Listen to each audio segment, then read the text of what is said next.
One of our clients recently asked what it's like practicing law around Clermont and Lake County versus Volusia County and Brevard County, all the way in the East Coast.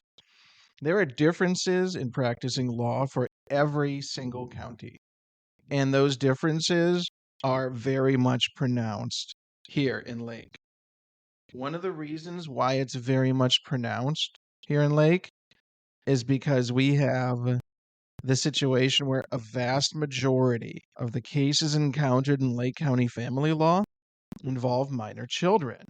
They're not simply straight divorce cases where two people have been married for a short period of time, have no children, and are simply dividing assets and liabilities.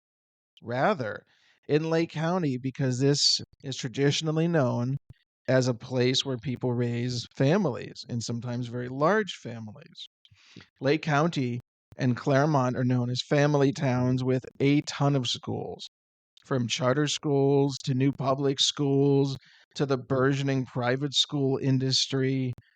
I believe that Lake County has more cases that involve families. Because more cases that involve families, what we're talking about when we discuss Lake County cases specifically are issues involving minor children, pickups and drop offs, a topic that we just covered in another podcast episode, child support, time sharing schedules, and everything in between. What might be a little distinctive and a little different about being a divorce attorney in Clermont? Well, one thing is that people here in Clermont often work all the way in Orlando, and therefore it is very difficult to pick up kids before realistically 5 o'clock, which brings us to the issue of aftercare.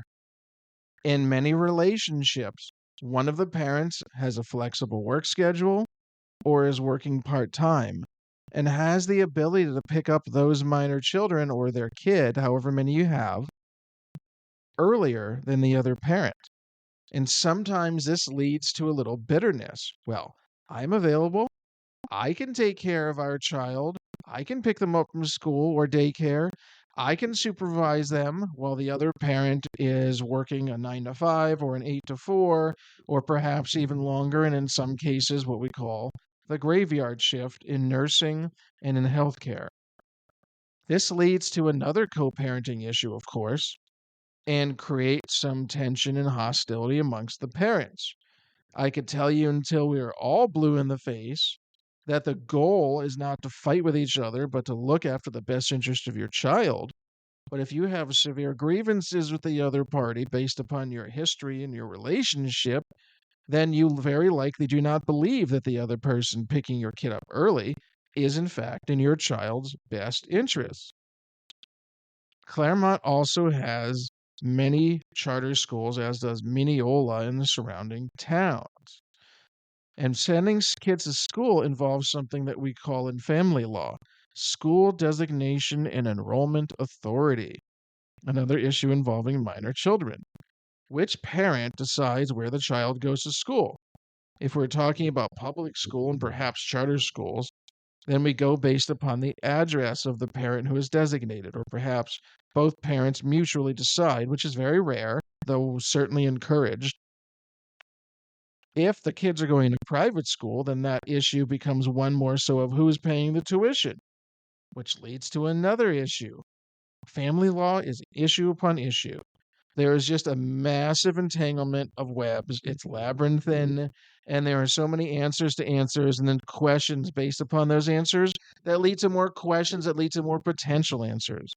Family law is about looking down the hallway, turning the corner, and looking in every direction and going down each one of those alternative hallways to find out what lies beyond there, so that your client can at least have an idea or a sense of where their case is going, could go, might go, will go, shall go.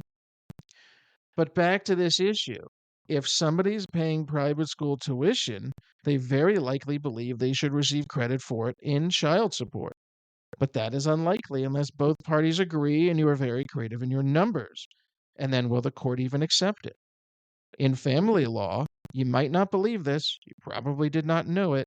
Private school is not required. Public school is the default, the one size fits all standard bottom line of family law. You do not receive special credit or extra credit for paying for private school tuition. In fact, it may frustrate you and become unaffordable, and you want contributions, and the other party's unwilling to make those contributions. And then we come to child support. If you're divorced or if you are out of a relationship and living in Lake County is not much less expensive now than Orange County and the surrounding counties. Prices have gone up. Apartment rental prices have gone up. Home rental prices have gone up. Mortgage interest rates have gone up. There are any number of financial complications that you need to be aware of, and child support may be one of those things that helps you. The fight over child support is not an easy one. It involves a great deal of discovery. And by discovery, I mean financial discovery from both parties and arguments as to what contributes to somebody's sources of income and what does not contribute to somebody's source of income. As you've been able to discern from the past 5 to 6 minutes, practicing family law in Clermont, Mineola, Tavares, Leesburg, Eustis, anywhere in Lake County very likely involves minor children and all of the issues that go along with having minor children in a divorce or paternity case. The issues can be voluminous, and you must resolve all of those issues when you are going to finalize your case. This has been another episode of the Best Florida Family Law Podcast. Nothing that we've described here is legal advice. The purpose of our show is to help better inform you and educate you about family law. Thank you so much for listening to us. We really appreciate it. Our audience is growing. We appreciate you very much, and we wish you the very best, and we'll see you next time.